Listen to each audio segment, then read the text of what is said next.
Tim McCarver Show is brought to you by GMC. Do one thing, do it well. And by Pontiac. Pontiac, real driving excitement.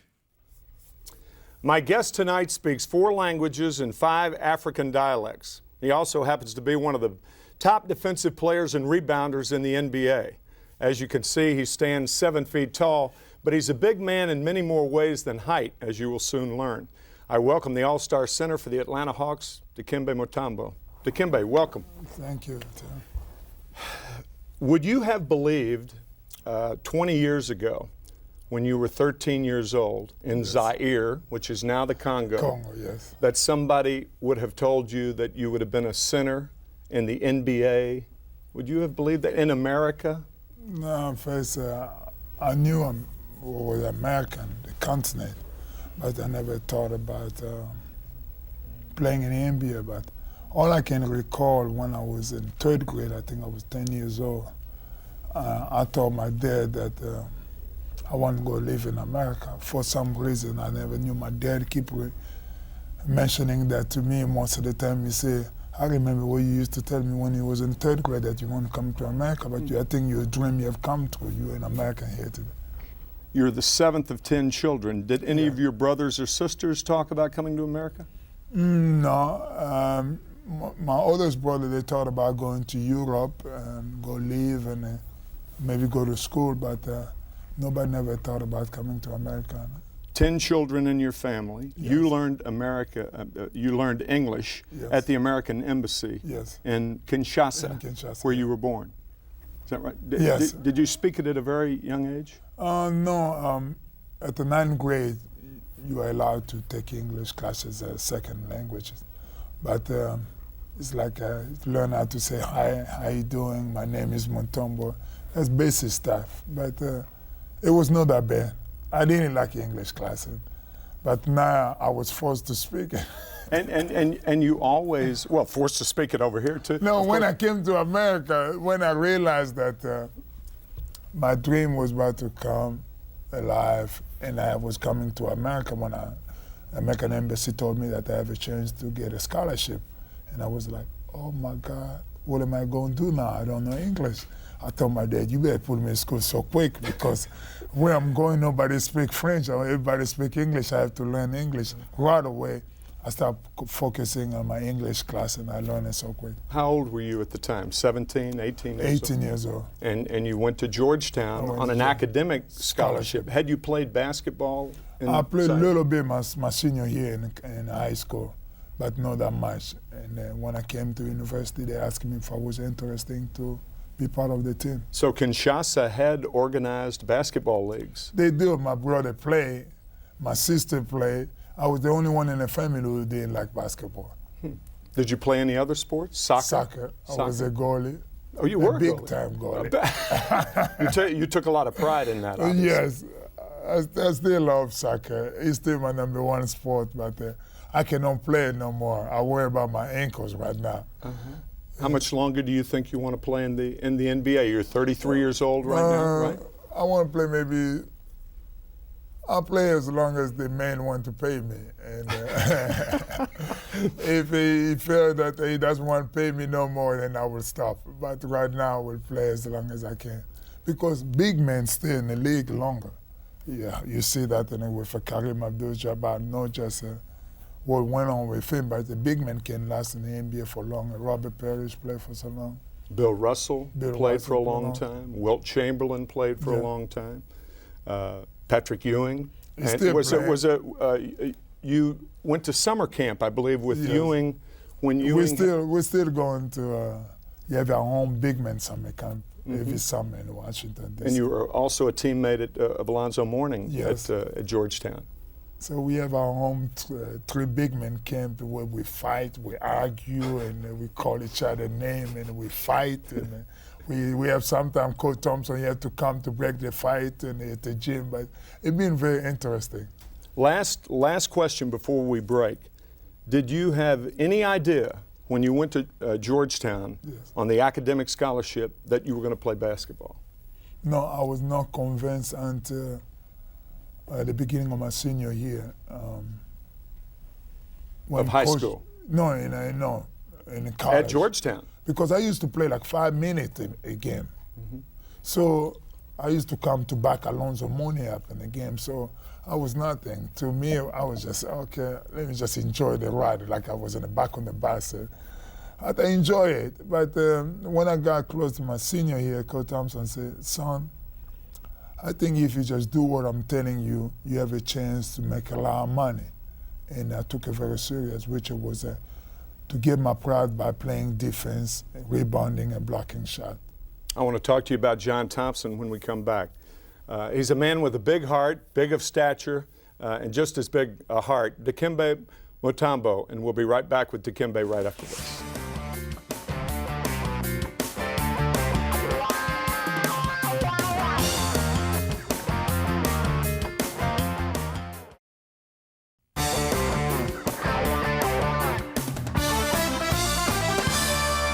Some of your more astute viewers may remember that we had a table here for our first segment. Well, Dikembe's 7'2", he's got to stretch his legs. I'm 6 feet tall, I don't stretch my legs.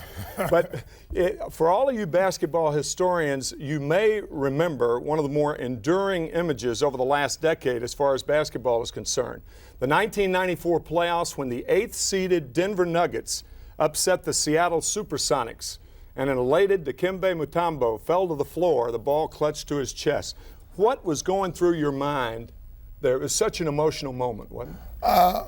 It was one of the biggest emotional moments that haven't come to my life.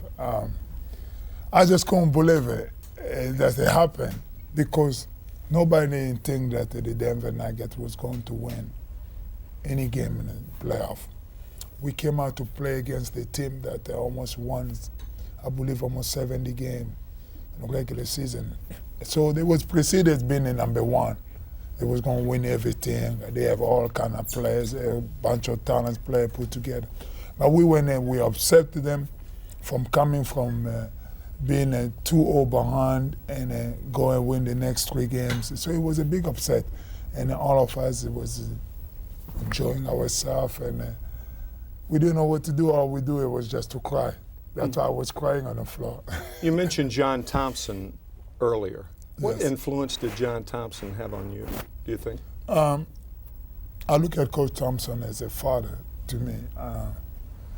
The thing he did to make me be in the position that I am today, the things he helped me with, the inspiration that he brought to me to push me to move forward as I did in my life.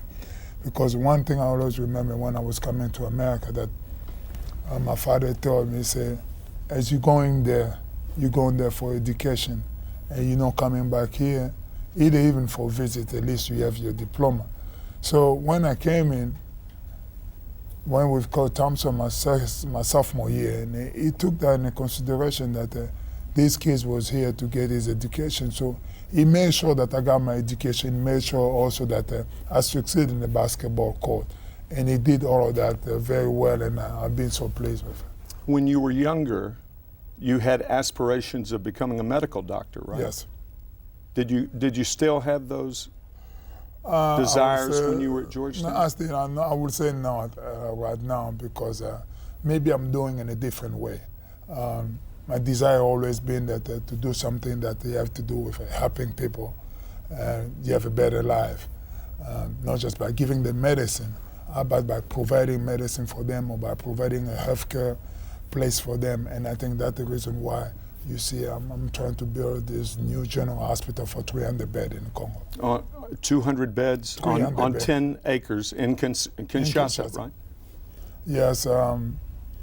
I provide already $3 million on my own money to my foundation, and all I'm now doing is just to seek more funds from different American institutions and raise more money to build this hospital. And I believe I'm gonna make it happen.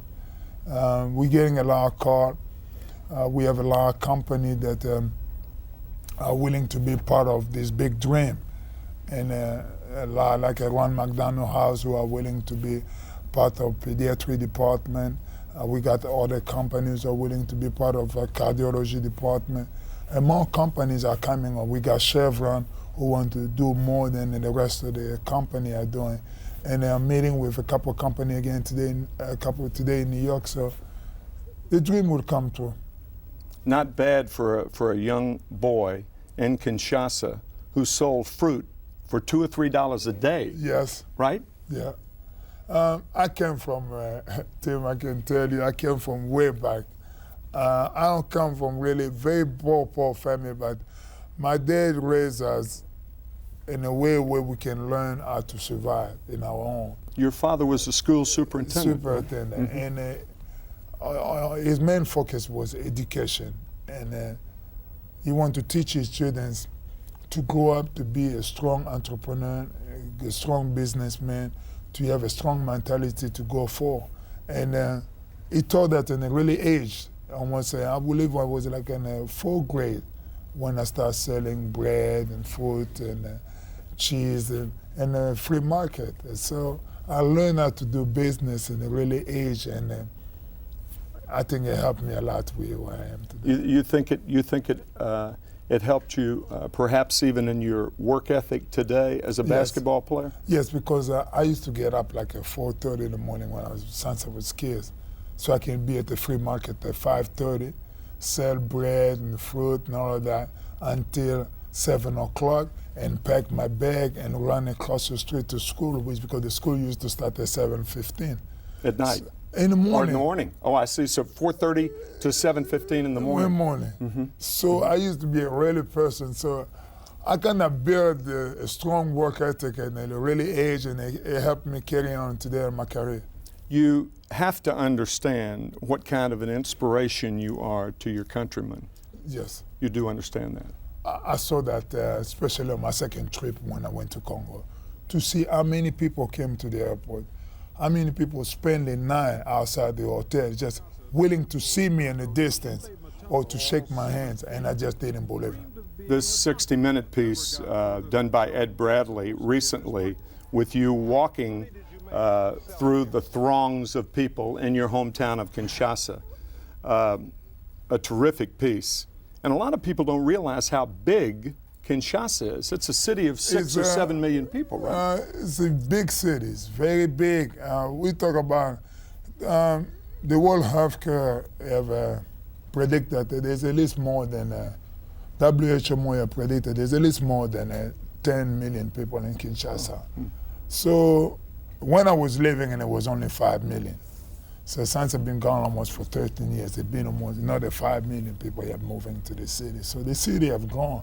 It's a big capital in Africa, and there's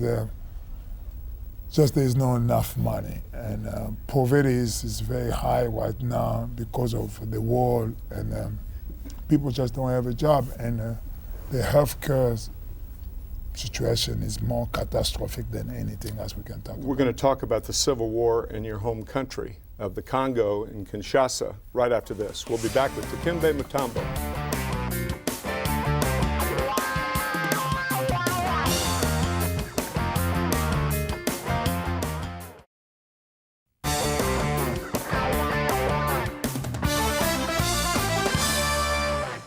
I'm back with Dikembe Mutombo of the Atlanta Hawks, and we were talking in the last segment about your humanitarian efforts, and I'm sure a lot of people watching the show don't understand why efforts such as yours are necessary.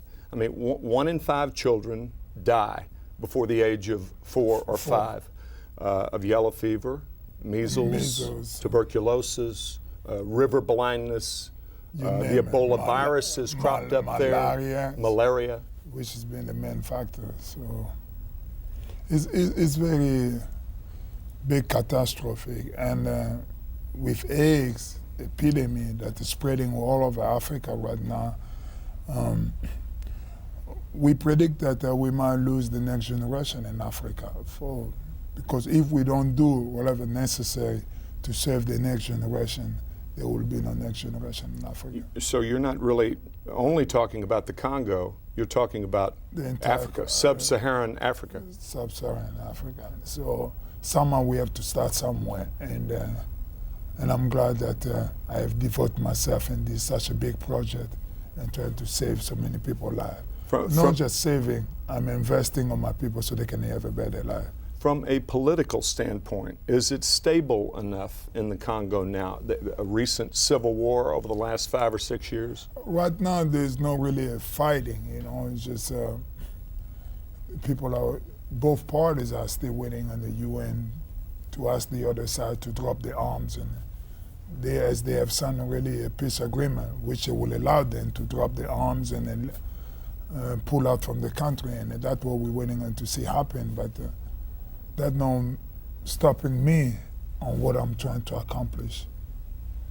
There's more people are dying in Africa right now from AIDS and other epidemics than the people dying from the bullet. There might be maybe 1 or 2 people might dying from the fear with the bullet, but if you look those who are dying in the hospital, women who are dying in the hospital just for giving a birth because they never got a chance to go for labor treatment, all of that. Prenatal care. Prenatal care. There's a lot of things I can name, and more children who have been born with AIDS right now. It's getting bad. It's getting bad. So in Kinshasa, we're talking about 1 of the 10 people in Kinshasa might be infected. Other than the American corporations, who in the Congo has come forth and offered help? Are they able to do that? There are people who I say they want help, but they cannot help in a big way as I'm looking for. Because the average salary in Congo is like $25. So I have a couple of people who work for me, I have people who work for my dad, and the average they make is like $22, $25. If you make $30, $50, you're big in the Congo. So that tells you just what kind of world are we talking here. So you see, what kind of help can they give to you? And to show how dramatic the effect of the Civil War was, you lost your mother in the Civil War. And I think that was been the biggest thing for me by going to build this hospital. And I think I always felt that the condition that my mom died in, it was very sad because he was just only 5 minutes away from the hospital. But if we have a system where the ambulance can move fast, I don't think I would have lost my mom 2 years ago. But maybe God prepared her to go that way. But you can predict nothing in this world. So I just have to live with all that happened. Are there presently ambulances, for instance? Some of the things that we take for granted in this country, to such a degree. There might be 1 or 2 ambulances in the city. Right now I'm willing to take about 3 to 4 ambulances this summer when I go home to give to more local hospital to just assist them, because there's a lot of things here we take for granted that they've been thrown away. Like ambulances might be running maybe after 60 or 50 miles. They move the ambulance on the side, they bring the new one in some of the hospitals. So I've been starting a little bit collecting different stuff here that they leave behind in America, and they're trying to help see if I can help my people. For instance, what stuff? Medical equipment. Last year I was able to take about almost $500,000 from a medical equipment that I got here from a different institution. And this year we're willing to take more, also medicine and a lot of medical equipment as well, and to give to just a couple of hospitals so they can have some need. It is a trite statement to say, and popular now, that athletes are giving back. And I must say that that you are not only a compelling story, but an inspirational one. We'll be right back with Dikembe Mutombo for our final segment right after this.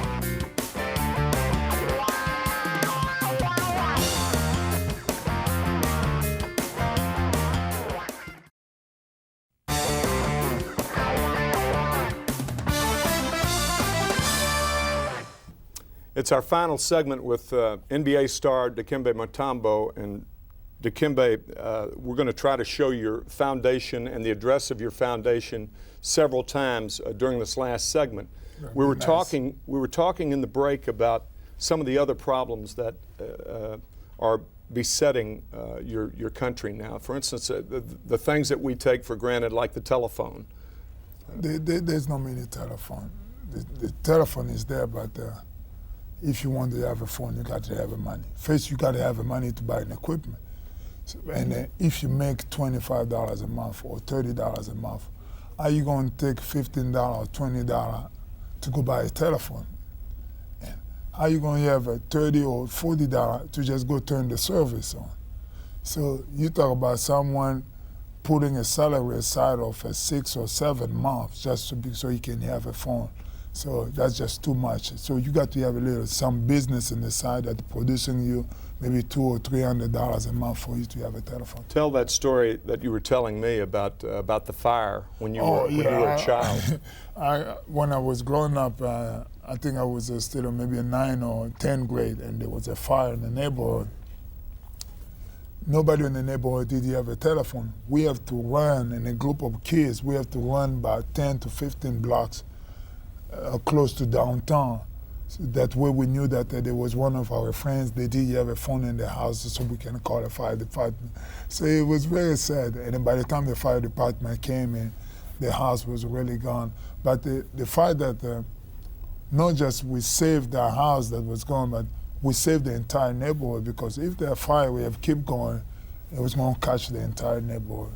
And we're wrapping things up right now, but I mean, can we look for the next 50 years, say, Yes. when we're gone, can we look for renewed hope, perchance, in the Congo area, in Kinshasa in particular? Especially in Kinshasa, I see hope every day.